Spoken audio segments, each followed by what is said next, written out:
नमस्कार, मैं स्वप्निल और आप देख रहे हैं मुद्दा। जाहिर सी बात है, हमने कहा था तेवर वही रहेंगे, बस कलेवर बदलेगा। तो कलेवर कल से बदला है लेकिन तेवर वही है। और आज इन्हीं तेवरों के साथ जरा हम इन डेप्थ में जाना चाह रहे हैं। किस चीज के इन डेप्थ में? मुझे बहुत अच्छे से याद है, 4 मई की तारीख थी। न्यूज लॉन्चर आप सबको पता है, मैं वहां पे लंबे समय तक जुड़ा रहा, तकरीबन 2 ढाई साल तक। और वहां पर उसी दिन एक भविष्यवाणी की गई थी, और जिन्होंने की थी आज वो हमारे साथ हैं। कांग्रेस की राष्ट्रीय प्रवक्ता हैं अनुमा आचार्य जी। उन्होंने कहा था कि ममता बनर्जी जेल जाएंगी। अब बात इसकी नहीं है कि ममता बनर्जी जेल जाएंगी कि नहीं जाएंगी, बात तो ये है कि ये जितनी भी रीजनल पार्टीज हैं ये बचेंगी कि नहीं बचेंगी। भाई, कांग्रेस मुक्त भारत करने निकले थे मोदी जी, लेकिन कांग्रेस युक्त भाजपा करने के मिशन मोड पे लग गए। और अब वो कांग्रेस मुक्त भारत तो नहीं कर पा रहे हैं, लेकिन वो इतना जरूर कर रहे हैं कि वो रीजनल पार्टीज मुक्त भारत की तरफ बढ़ चले हैं। और मकसद एक ही है, वो कहते हैं ना कि एक के मकसद है, गैंग ऑफ वासेपुर वाले स्टाइल में।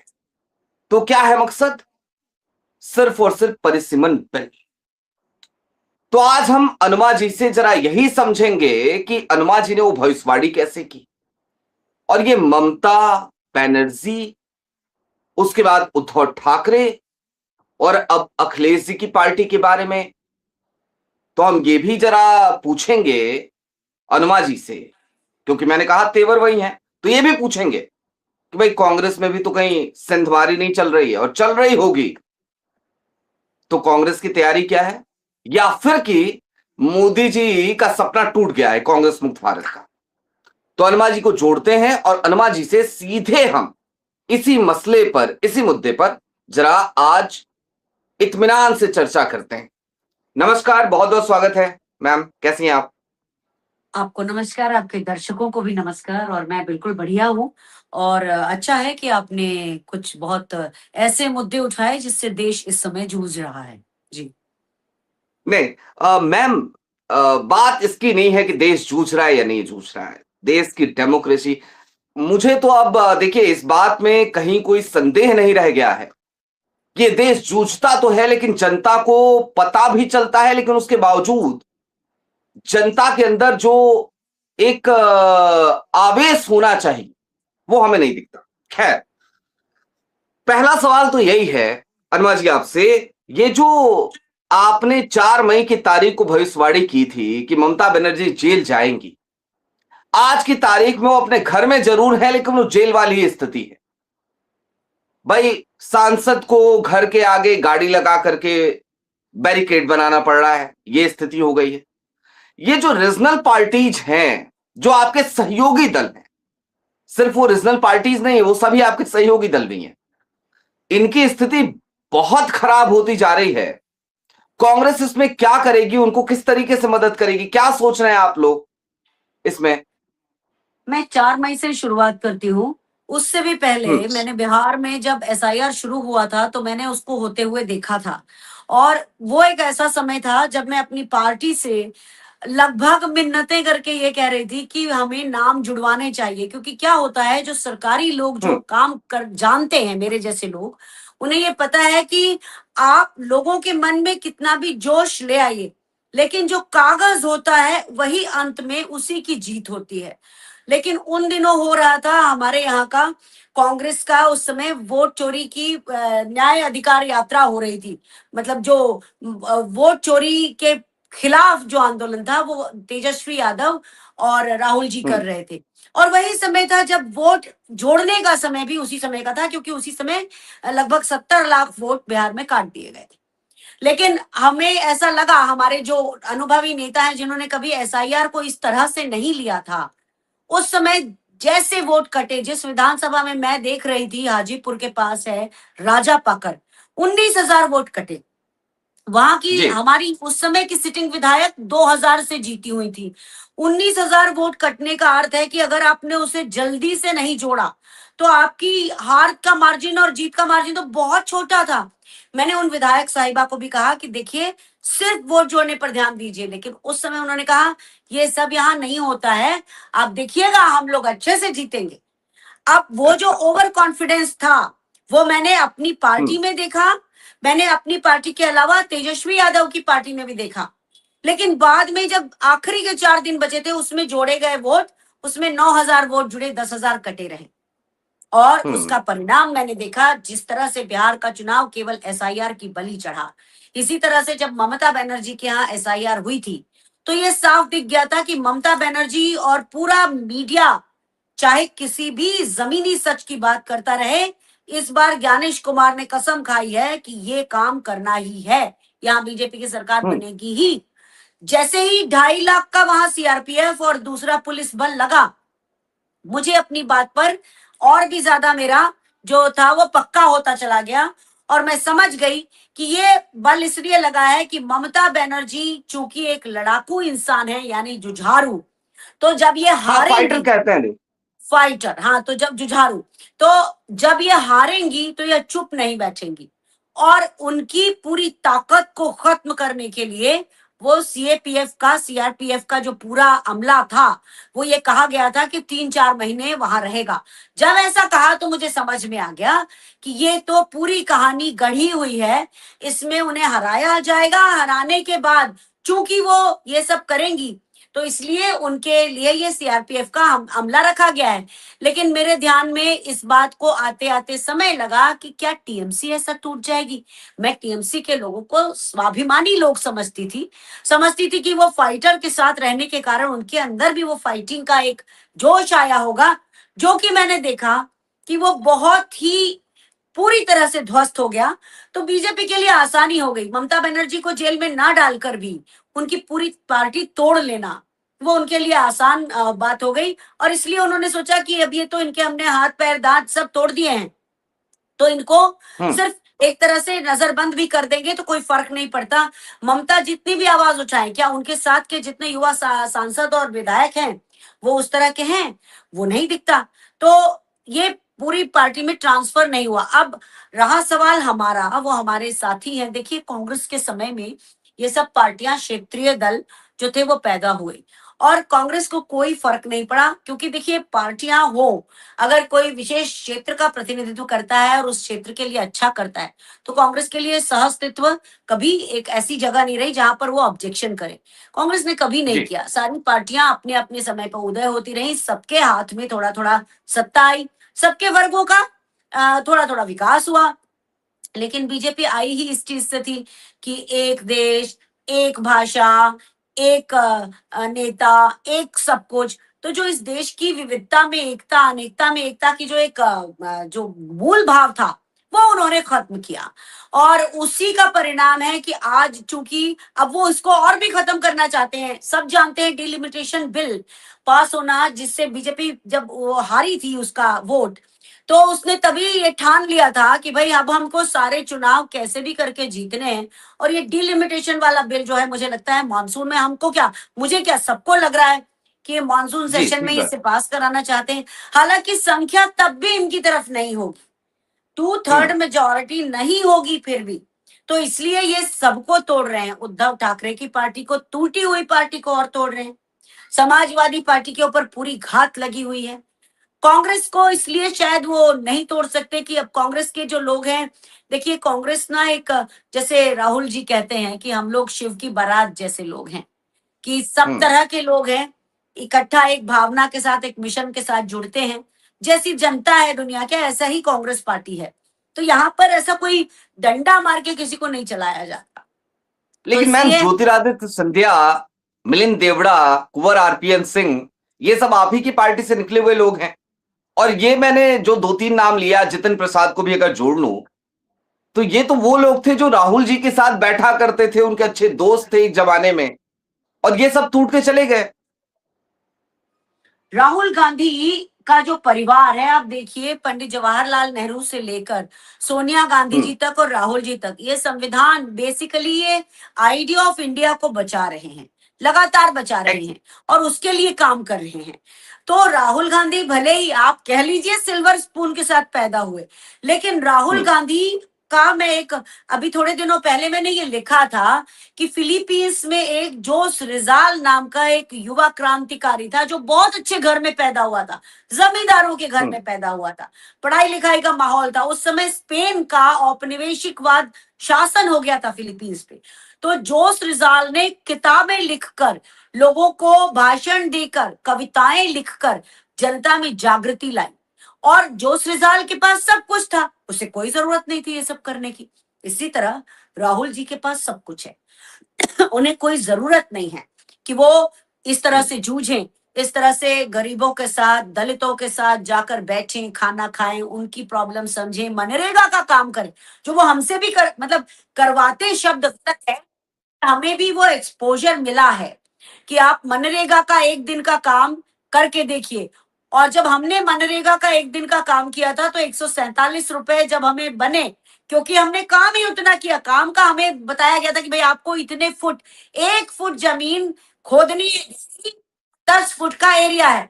अब हम नहीं कर पाए, वहां पे इतने पत्थर थे, तो जितना हमने मजदूरी करी उसमें हमारा 147 रुपए मेरा बना। तो ये बता रही हूं कि राहुल जी ने बजाय इसके कि वो एक आराम तलबी की लाइफ जीते या चुनते, उन्होंने ये काम किया। लेकिन क्या जितिन प्रसादा, क्या आरपीएन सिंह, क्या ज्योतिरादित्य सिंधिया, क्या ये संघर्ष के साथी थे? जी नहीं। इनके घर के बड़े कांग्रेस पार्टी में थे, उन्होंने जरूर संघर्षों में साथ दिया, लेकिन ये सिर्फ वो लोग थे जिनको सब कुछ प्लेटर पे मिला। राहुल जी को भी मिला था, लेकिन उनके परिवार से उनको जो चीज प्लेटर पे मिली थी उसका नाम था आइडिया ऑफ इंडिया। उसको बचाने के लिए राहुल जी का जो मैं काम देखती हूँ, जोश से भर जाती हूँ कि ये व्यक्ति इतनी नकारात्मक माहौल में भी कर रहे हैं। तो जो लोग संघर्ष के साथ ही नहीं थे वे छोड़ कर गए। वो सिर्फ अच्छे स्कूलों में, पब्लिक स्कूलों में, सारे दून स्कूल में पढ़े हुए ऐसे लोग थे जिन्होंने कभी भी संघर्ष नहीं देखे थे, तो उनका जाना लाजमी है। लेकिन राहुल गांधी के परिवार ने शुरू से लेके अभी तक देश के उस आइडिया को बचाने के लिए काम किया है। और उसके लिए सोनिया जी को हमने देखा कि जब वो प्रधानमंत्री बन सकती थी, उन्होंने विश्व के सबसे बड़े अर्थशास्त्रियों में से एक को प्रधानमंत्री बनाया। तो राहुल गांधी एक अलग जॉनर में आते हैं, एक अलग मेटल के बने हुए इंसान है, जबकि ये सारे लोग जिन्होंने सिर्फ वैभव देखा और जैसे ही वैभव उनसे दूर हुआ, जैसे ही संघर्ष उनके सामने आए, वे सब भाग खड़े हुए। तो ये जो चीज है, ये मुझे और भी आंदोलित करती है कि वो व्यक्ति जो सब कुछ पा सकता है, उसके बाद उसने चुना है देश के आइडिया के लिए संघर्ष। मैं उसकी तरफ हूं, ये मेरे लिए भी गर्व की बात है। फौज में जो मैंने काम किया, मैं आज अपने आप को उतना ही वैसा ही एक्टिव पाती हूं, क्योंकि ये बात भी, फौज में भी हम आइडिया ऑफ इंडिया ही बचा रहे थे, यहां भी हम आइडिया ऑफ इंडिया के लिए संघर्ष कर रहे हैं। ठीक बात है मैम। एक सवाल यहीं से निकलता है फिर, क्योंकि आपने एक ऐसी बात कही अभी और मुझे कुछ ध्यान आ गया। मैं और आप दोनों दरअसल एक ऐसे बैकग्राउंड से आते हैं कि हम दोनों की जो शिक्षा दीक्षा हुई वो आरएसएस के स्कूल में हुई। आपसे भी कई बार इस पे चर्चा हुई। मैं आपसे ये समझना चाहता हूं, क्या आज ये जो संघी मानसिकता है उसको किसी भी तरीके से एन केन प्रकारेण वो हावी करने की कोशिश में अब मोदी जी लग गए हैं? और लग गए हैं तो ये मेरे दर्शकों के लिए बताइएगा ये कितना खतरनाक हो सकता है। मैं तो कई बार बोल चुका। बहुत छोटी छोटी छोटी चीजों से ये आज तक यहाँ पहुंचा है संघ। मुझे याद है जब मैं छोटी थी तो हमारे आचार्य जी घर में संपर्क करने आते थे, उसे संपर्क कहा जाता था। महीने में एक बार वो आके आपके पेरेंट्स से मिलते थे। मेरे पिता को तो वो शुरू से ही पसंद नहीं थे, पर वो ये सोचते थे, मेरे पिता देखिए एक परिवारों का कुछ माहौल होता है जिसमें श्लोक वगैरह बोले जाते हैं। मेरे घर में मेरे चाचा जी खुद ही एक मंदिर के पुजारी रहे, मेरे दादाजी भी पुजारी थे, उनसे भी ऊपर। तो एक ऐसा लगता है कि नहीं ठीक है, ये परंपरा है। अब पिताजी जबकि वो संघ से बहुत नाराज होते थे, क्योंकि वो जानते थे ये वो लोग हैं जो जिस समय हमारे देश की आजादी की लड़ाई हो रही थी उस समय ये अंग्रेजों के लिए द्वितीय विश्व युद्ध की सेना सेना बना रहे थे। तो मेरे सेना पिता में नाराज तो होते थे, लेकिन उस जगह पर देखिए आरएसएस की प्लानिंग देखिए कब से थी। जहां जहां सरकारी स्कूल थे वहां वहां, और जहां कॉन्वेंट थे, हर जगह इन्होंने स्कूल खोले। और क्या ही कमाल की हमारी पहले की सरकारें थी कि उन्होंने इनके आरएसएस का जो सांस्कृतिक पक्ष था उस पर भरोसा कर लिया, और इनके स्कूल हर जगह खुले। मैं छत्तीसगढ़ के एक शहर में रहती थी जहां शुरू में मैं कॉन्वेंट में गई, लेकिन 6 महीने के बाद मेरी माँ को शायद ऐसा लगा कि कुछ श्लोक वगैरह कुछ चीजें अपनी आनी चाहिए, उन्होंने मुझे सरस्वती विद्या मंदिर में डाला। हम्म यूं 5वीं 5th क्लास तक मुझे कुछ समझ में खास नहीं आया, सिवाय इसके कि 5th क्लास तक इनडायरेक्टली मुझे गांधी से नाराजगी थी।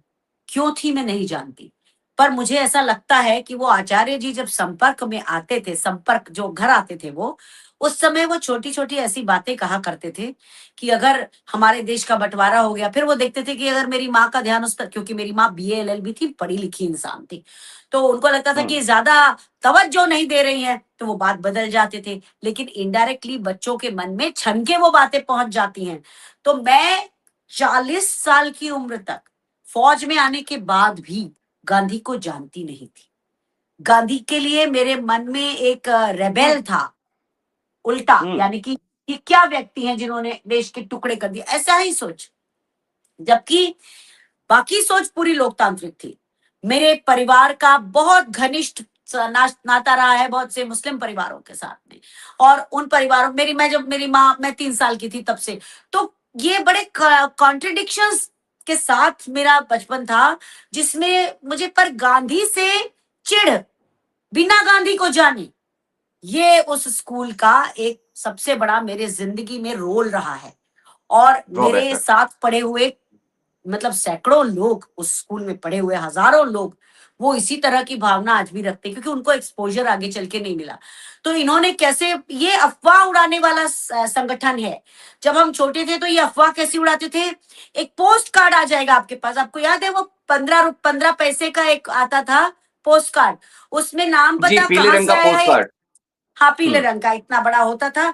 तो उसमें वो आया कहाँ से ये नहीं मालूम, पर उसमें वो आपके घर में आपके एड्रेस पे आएगा कि सुभाष चंद्र बोस को जहर दिया गया।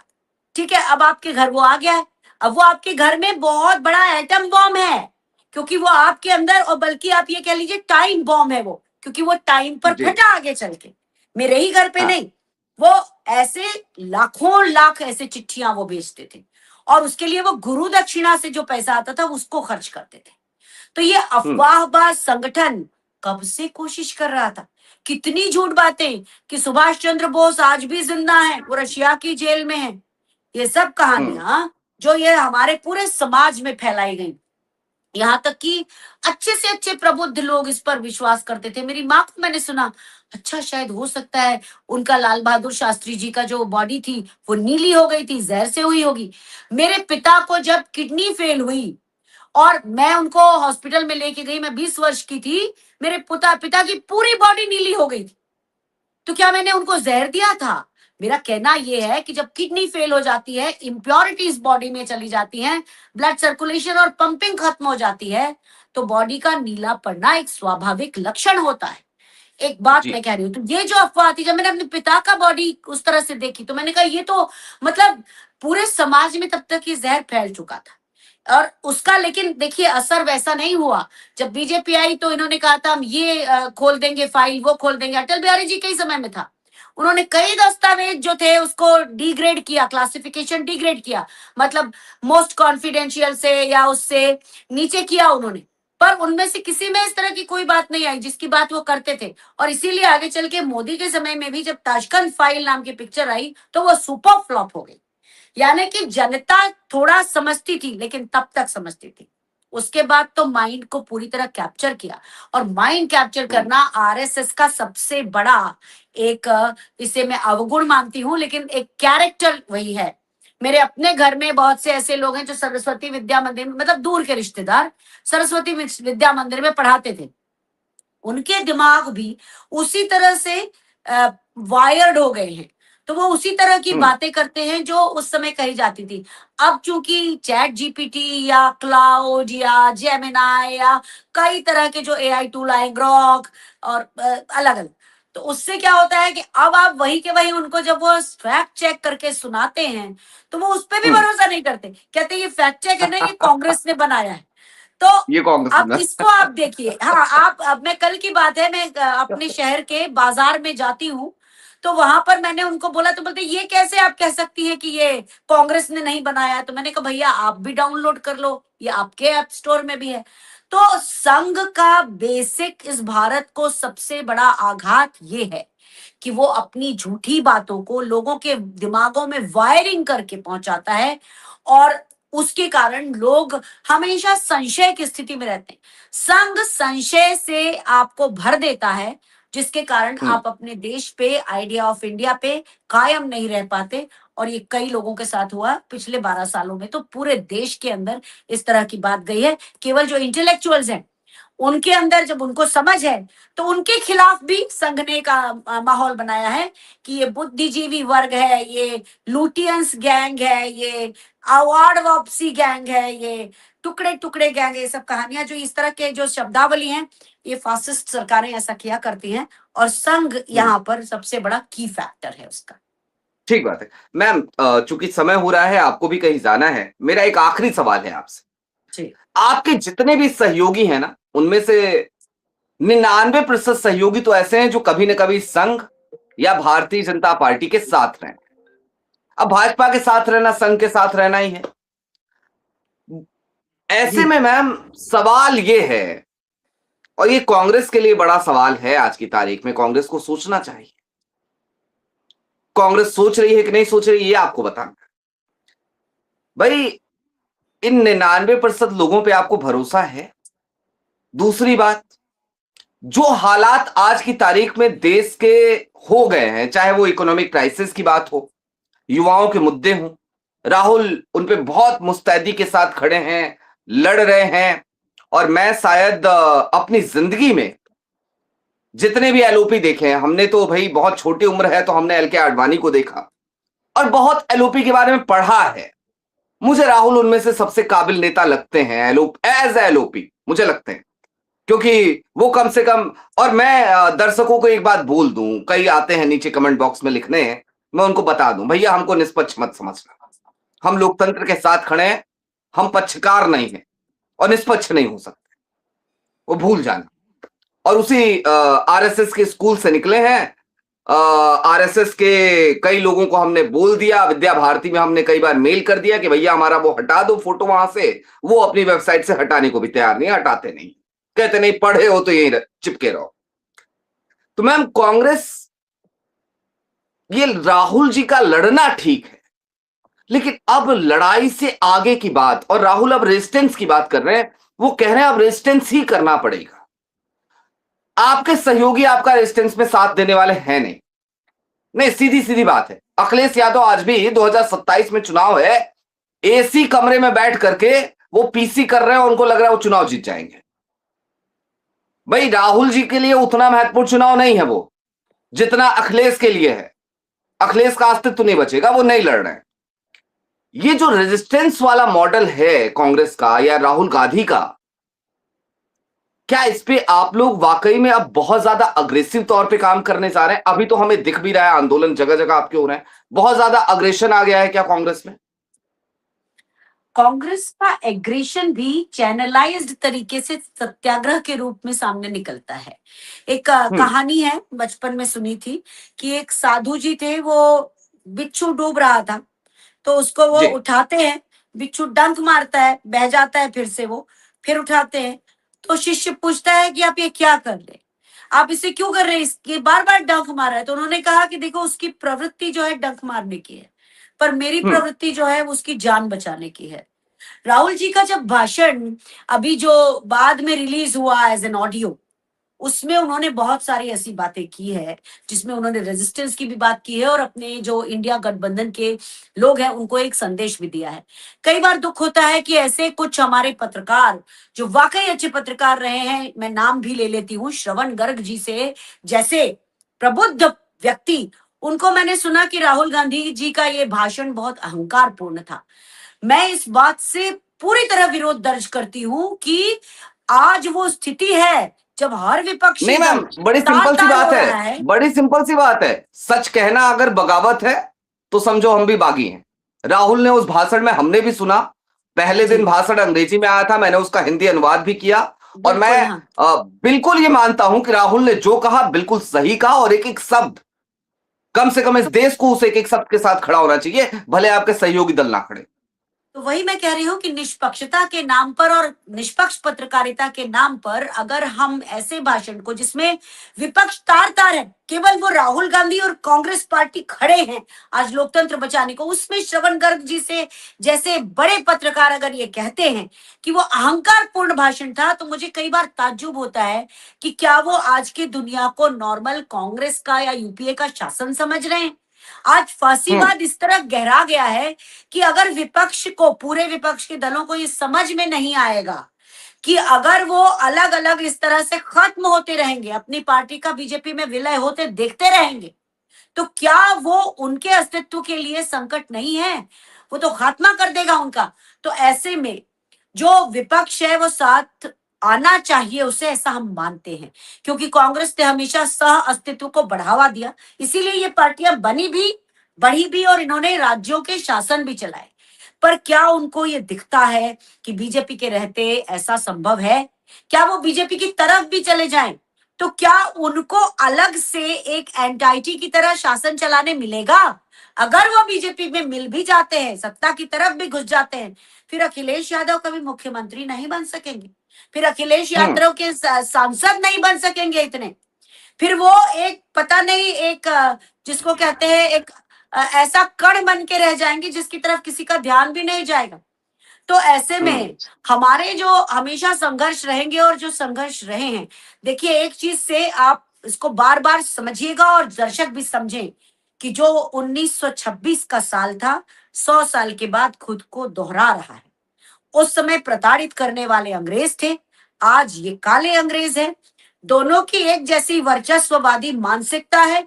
दोनों ही चाहते हैं कि चुनिंदा हाथों के पास पावर रहे। और आज देखिए उसका उदाहरण कि 1% लोगों के पास देश की 60% के लगभग संपत्ति है। तो ये जो कम हाथों में ज्यादा पावर वाली कहानी अंग्रेज करते थे, वही आज 2026 में नरेंद्र मोदी और उनका पूरा कुनबा और गैंग कर रहा है। तो अगर उस समय का भारत भी ऐसा ही था, कुछ लोग जो अमीर हम्म। थे वो डर के मारे अंग्रेजों की तरफ थे, कुछ लोग ऐसे थे कि थोड़ा बहुत विरोध दर्ज करा रहे थे कि भैया हमें आप थोड़ा अपनी शासन में जगह दे दीजिए, जिसके कारण वो हमारे जो चुनाव हुए थे और उसमें 1935 में 36 में सरकारें बनी थी। तो वो तबका आज भी, तब भी था, वो तबका आज भी है, डरा हुआ, हम्म। आराम तलब, डरपोक कि मेरे साथ कुछ खराब ना हो जाए, मैं राय बहादुर साहब के साथ रहूं। वही चीज है कि हम्म। आज भी लोग राय बहादुर साहब की वाली मानसिकता वाली बीजेपी के साथ हैं। अंग्रेजों में और हिंदुस्तानियों में एक फर्क है जो उस समय हम पर काबिज थे, कि वो थोड़े से, जिसे कहना चाहिए, मॉडर्न सोच के थे। ये वाले तो हम्म। नो बिंदी नो बिजनेस तक आ गए हैं कि आप बिंदी नहीं जी। लगाएंगे तो आपको नौकरी पर नहीं आने देंगे। तो अंग्रेजों में हम्म। और इन मूर्खों में यही एक फर्क रह गया है। और हम्म। दिमाग से ये सारे के सारे पैदल हैं। इन्होंने एक हम्म। अधिनायकवाद जो बनाया है, हेजेमनी जिसको कहते हैं, नायकत्व, हम्म। वो नरेंद्र मोदी का काम उससे चलता है। जिस दिन नरेंद्र हम्म। मोदी पूरी तरह अक्षम हो जाएंगे, ये सारे लोग जमीन में धूल में मिल जाएंगे, और जो नया एक नेतृत्व आएगा वो काम करेगा। उसके लिए राहुल गांधी जमीन बना रहे हैं, उसके लिए वो हम्म। लोगों के अंदर से डर निकाल रहे हैं। जब गांधी आए थे तो उन्होंने भारत के लोगों को पहला एक मंत्र दिया था, तावीज, कि डरो मत। और वहां से जनता के अंदर ये भावना आई थी कि हमारा देश है, हमें बनाना है, हमें गढ़ना है, तुम कौन हो, भागो यहां से। तो हम्म। वही चीज आज युवाओं को राहुल गांधी का वो जो एक सहारा भी मिल रहा है, मार्गदर्शन मिल रहा है कि नहीं, आपका पेपर लीक हुआ है, ये आपकी गलती नहीं है, ये सरकार की गलती है, सरकार इसका खामियाजा भुगते और सरकार लोगों से माफी मांगे। ये अभी जो लोग हैं कपटी इतने हैं, पाखंडी इतने हैं कि ये माफी नहीं मांगते। लेकिन राहुल गांधी के कारण मैं छोटे छोटे शहरों में भी देख रही हूं और लोगों के अंदर ये उबाल है आज विदिशा जैसा छोटा सा मेरा एक जो जिला है, इसके लोग एप्स्टीन फाइल पर बात करने लगे हैं युवा, और सवाल पूछने लगे हैं। तो ये जो चीज चल रही है ये धीरे होगी। देखिए, कांग्रेस पार्टी कभी जलजले के साथ कोई काम नहीं मैम करती। मैं बीच में रोक रहा हूं, माफ कीजिएगा। एक छोटा सा सवाल और। जी। ये बिल्कुल ठीक बात है कि आज हमें लोगों के भीतर दिख रहा है, इवन उदय भानु चीब हों, या फिर कि विनोद जाखड़ हों, या फिर कि बहुत सारे लोग, मैं सबका नाम क्या ही लूं, जब वो सड़क पे उतर रहे हैं ना आज, नीट के मुद्दे पे, सीबीएसई के मुद्दे पे, बच्चों के मुद्दे पे, भाई ये कॉकरोच जनता पार्टी ने जो किया जंतर मंतर पे, इससे कहीं ज्यादा भीड़, कई गुनी भीड़, भले मीडिया ना दिखाए, 10-10 हजार लोग, 5-5 हजार लोग छोटे छोटे शहरों में इकट्ठा हो जा रहे हैं, और इसमें जेंजी भी हैं, युवा भी हैं, अभिभावक भी हैं उनके। मैम ये इकट्ठा तो हो रहे हैं, लेकिन दिक्कत यह है ना कि ये सिर्फ चेक है। ये चेक बाउंस होगा 2029 में, या आप लोग भुना लेंगे इस चेक को? ये सबसे बड़ी समस्या रही है कांग्रेस की। आपकी बात से सहमत हूँ। कांग्रेस पार्टी में ऐसा हुआ करता है। बहुत सारे कांग्रेस पार्टी के लोगों ने जब कॉकरोच शब्द बोला गया था तो ये समझा था कि ये वाकई सरकार ने गलत शब्द बोल दिया है और जनता का आक्रोश उसके खिलाफ है, और काफी कांग्रेस के लोगों ने भी उसको समर्थन देते हुए हम भी कांग्रेस, हम भी कॉकरोच पार्टी, हम भी कॉकरोच पार्टी कर दिया। मैंने अचानक सोचा कि अभिजीत दिपके की जब पूरी एजुकेशन खत्म हो रही थी, उसी महीने में अचानक सीजेआई कॉकरोच शब्द का इस्तेमाल कैसे करते हैं। और मुझे समझ में आया कि इसे स्वतः स्फूर्त दिखाने के लिए पूरा सिस्टम काम कर रहा है, और पूरे सिस्टम ने इसे ऐसा दिखाया कि अचानक शुरू हुआ है, और फिर आगे चल के ध्रुव राठी उसके ऊपर प्रोग्राम कर रहे हैं। आगे चल के जो भी कोई और दूसरी बात हो रही है उस पर भी ध्रुव राठी बात कर रहे हैं। उनका संबंध आम आदमी पार्टी से है। आम आदमी पार्टी की उत्पत्ति विवेकानंद फाउंडेशन से हुई है। विवेकानंद फाउंडेशन अजीत डोवल के अंडर बना, जिसमें किरण बेदी थी, जिसमें जनरल वीके सिंह थे, जिसमें अरुण जेटली, सुषमा स्वराज, इन सब लोगों का भी साठगांठ थी। लालकृष्ण अडवाणी भी थे, और अरविंद केजरीवाल, मनीष सिसोदिया भी थे। तो ये सारी कहानियां हमको कहाँ ले जाती हैं? हम दूध के जले हैं, हमको छाछ फूकना पड़ेगी। और ये युवाओं से भी मेरा कहना है, लेकिन इस बात को लोगों तक पहुंचाना पड़ेगा कि ये बीजेपी ने ही खड़ा किया हुआ एक तंत्र है जो आपका जितना आक्रोश है उसको वो बहा ले जाएगा अपनी तरफ, और आपको मिलेगा क्या? बाबा जी का ठुल्लू जो कहा जाता है। तो इसलिए युवाओं को थोड़ी समझदारी रखना पड़ेगी, लेकिन उसके लिए कांग्रेस को उन्हें ये जगाना पड़ेगा जो राहुल अभी कर रहे हैं, जो उन्होंने कोटा में किया, जो अब इलाहाबाद, बनारस और पटना में होगा। तो ये राहुल गांधी जब इसी मुहिम पर लगेंगे, युवा समझेंगे। ऐसा नहीं है कि युवा बार बार उसी लकड़ी से हाँक दिए जाएंगे जिससे एक बार आम आदमी पार्टी बनते समय देश को हाँका गया था। तो इस बार लोग सतर्क हैं, इस बारे में बात कर रहे हैं, और कांग्रेस जो है वो सनसनीखेज तरीके से कुछ नहीं करेगी। जब जनता की मिट्टी उस जगह पर आ जाएगी, आप समझिएगा, माहौल बनता है, पेड़ लगाते हैं तो मिट्टी तैयार होती है। आज भी जनता अगर डरी हुई रहेगी तो पहले उसका डर निकालना है, रेजिस्टेंस से डर निकलेगा, उसके बाद अगली कड़ी होती है क्रांति। क्रांति कभी ऐसे नहीं आती। हाँ, बीजेपी की क्रांति अफवाहों से आई, और उसका साथ मिला 2013 में आई हुई मोबाइल क्रांति को, जिससे उनके सारे झूठे नैरेटिव, जो कि महाभारत काल से कोई कहानी शुरू होती थी और कांग्रेस पे आके ठीकरा फोड़ दिया जाता था, ऐसी ऐसी कहानियां बनी थी उन दिनों। अब फैक्ट चेक आने के बाद तो सब ठीक हुआ है, लेकिन सोनिया गांधी जी के बारे में अपशब्द की वो ये करती थी। पंडित नेहरू के कपड़े पेरिस जाते थे, पंडित नेहरू के पिताजी के दादाजी मुसलमान थे, राहुल गांधी जी ने आलू से सोना बोला। ये सारी चीजें उसी 2013 से लेकर और ऑनवर्ड्स चलती रही। तो इसको रेजिस्टेंस के लेवल पे जब ये आ जाएगा, जमीन तैयार हो जाएगी, तब भारत परिवर्तन करेगा। तो 29 की बात आप ना करें और मैं भी ना करूं। ये कोई चमत्कारी छड़ी नहीं है कि जिसको घुमाने से सब हो जाएगा। भारत में 140 करोड़ है, ये पहले रेजिस्टेंस तो सीखे। अभी तो ये दंडवत, हमारी जनता आदि दंडवत पड़ी हुई है, पर ये 200 करोड़ की जो चोरी है ना, इससे बहुत लोगों की आंखें खुली हैं, लेकिन जुबान नहीं खुल रही है डर के कारण।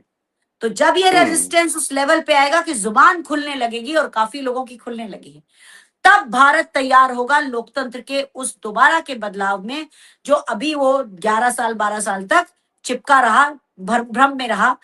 तभी ये काम हो सकेगा। इसलिए राहुल गांधी जी का जो रेजिस्टेंस है, वो सबसे पहले उसे हमें साकार करना है। उसके लिए हम सारे आंदोलन करते रहेंगे, सत्याग्रह के रूप में शांतिपूर्ण तरीके से करते रहेंगे।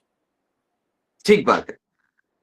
बहुत शुक्रिया मैम, आपने बहुत साफ गोई से अपनी बात रखी। मतलब मैं पहली बार किसी ऐसे कांग्रेस के नेता से बात कर रहा हूं जो आज की तारीख में खुल करके ये बता रही हैं और आत्मावलोकन करके ये कह रही हैं कि भाई मैं तो आरएसएस के स्कूल में पढ़ी, तो मैं गांधी जी को बिना जाने गांधी को नहीं मानती थी। इतनी साफ गोई से। दूसरी बात, बस दर्शकों से इतना है चलते चलते कि देखिए, वाकई में क्रांति कभी दबे पांव नहीं आती है। राहुल क्रांति का चेहरा हो सकते हैं, लेकिन राहुल क्रांति नहीं हो सकते। आपको आगे आना पड़ेगा, लड़ना आपको पड़ेगा। और जो लोग कहते हैं ना कि भाई आप क्या करोगे, आप सिर्फ वीडियो बनाओगे, तो भैया हम भी आगे आएंगे। गोली चलेगी तो पहली गोली खा लेंगे, लेकिन तुम उतरो तो सही, पीछे वाली गोलियां तो खाओ। हम भी आ जाएंगे और हम हैं वहां। हमारी कनपट्टी पे बंदूक हमेशा टंगी हुई है, नोटिफिकेशन हम झेल रहे हैं। खैर, क्रांति दबे पांव नहीं आती, पहली बात।